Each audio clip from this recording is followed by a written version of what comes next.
Hello everyone, welcome to class 9th Kokani. I will be solving the continuation. I will be giving all the answer key of the continuation of the paper March 2026 Goa board paper it is for semester 2 Kokani paper. Okay. सकयल दिल्या खंयच्याय दोन प्रश्नाचो जापो 40 ते 45 उतरांनी बरयात. बरोवपी राज्य पवार हेल्मेटा विशीं कितें सांगता. So you all can write down the answer over here from here. हेल्मेटाचे बाबतींत जायत्या जाणां दिसता वाटेर पुलीस आसता तेन्नाच जी वस्त तकलेर घालतात ताका हेल्मेट अशें म्हणटात. बरेंच फावट बायक जैतल्याच्या फाटल्यान बसपी मनीस हेल्मेट आपल्या हातांत घेवन बसता आनी पुलीस दिसतकच चूप करून चलयताल्याच्या माथ्यार चडयता. जें हेल्मेट घालिनासतना गाडी चलयता ताच्या अजापात चूक नासता. जाका तकली आसता तेच हेल्मेट तकलेर घालतात.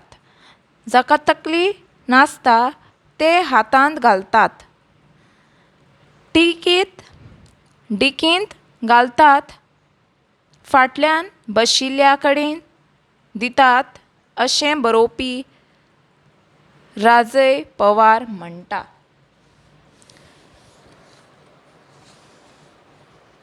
Second question 31. रवींद्र भावाची भाशेली कशी आशिल्ली. भाशाली कशी आशिल्ली.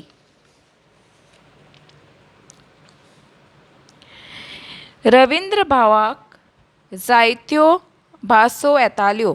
मराठी, हिंदी आनी कोंकणी तांणी साबार पुस्तकां बरयलीं. हिमालयांत ह्या ताच्या प्रवास वर्णनाक 1976 वर्साचो साहित्य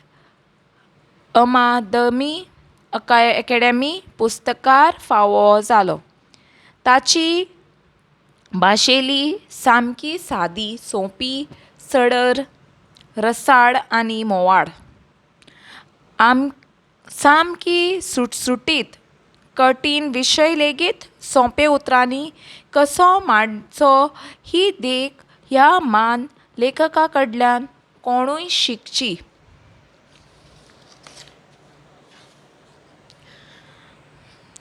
भारत सरकाराक गोंयचे खातीर जनमत खोल कित्याक घेवचो पडलो. गोंयच्या भुंयेंत मदीं दोन विचारसरण्यो जाल्यो. गोंयचे संस्कृताय मराठी तीच आमची मायभास अशें म्हणल्यार दिसतालें की गोंयाक महाराष्ट्रांत विलीन करचें तर कोंकणीच गोंयची मायभास. गोंयची प्रादेशीक संस्कृताय वेगळी. गोंयची अस्मिताय वेगळी. गोंयचें वेगळें अस्तित्व गोंयकारांची सांबाळूंक जाय असोय विचार मुखार आयलो. दोनूय पंगडां मदीं संघर्श सुरू जालो म्हूण भारत सरकार गोंयचे खातीर जनमत खोल घेवचो पडलो. Next question. शिवानंद सरकारान निनांवाच्या मीच्या घराचेर कसलो उपार केलो. शिवानंद सर हो चिन्नस्वामी खातीर देव आसलो. घाटावेल्या येवन कोणातल्या भाटांत शेतांत कुकूट मुटूक करून जीण सारताल्या चिन्ना सामाच्या आवय बापायक शिवानंद सरानूच आपल्या भाटांत इल्लीशी सोंप काडून आलशिरो दिलो. तातूंत जगलो किडो तोपिल्ल्याचे निमित्त जावन चिन्नाचो बापूय गनकुटेन मडून भायर पडिल्लो. हे अवितकाय ताका पोटांत आदार म्हूण सरान आपल्या शेताचो कांय वांटो बागाक खडणेक दिलो.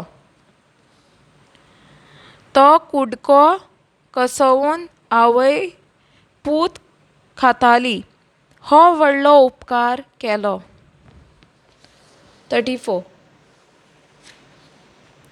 सकयल दिल्या खंयच्याय 2 प्रश्नाचो जापो 8 ते 10 उतरांनी बरयात.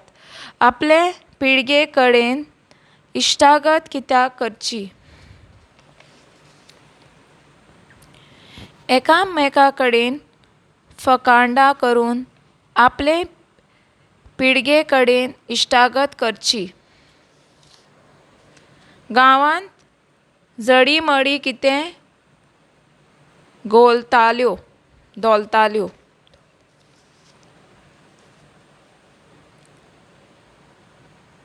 गांवांत जडीमडी माडयाच्यो ओडी दोलताल्यो. कवी वर्सभर कितें म्हणत रावलो.